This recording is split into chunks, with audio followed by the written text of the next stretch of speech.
How to draw a mandala? Learn how to draw a mandala in this easy step-by-step art lesson for beginners.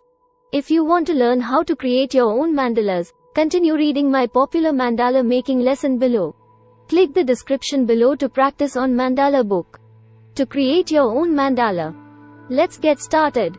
Once you know the basic steps of how to draw a mandala, you can try now new designs and new colors each time you draw a new mandala. Materials needed. The first step in how to draw a mandala is to measure out your paper into a square shape. Make a mark 1/2, above, below, to the left and to the right of the center dot, as shown below.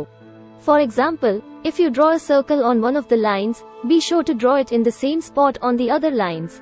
Now it's time to color in your mandala, if you want to. Mandala coloring techniques. Color this mandala with me.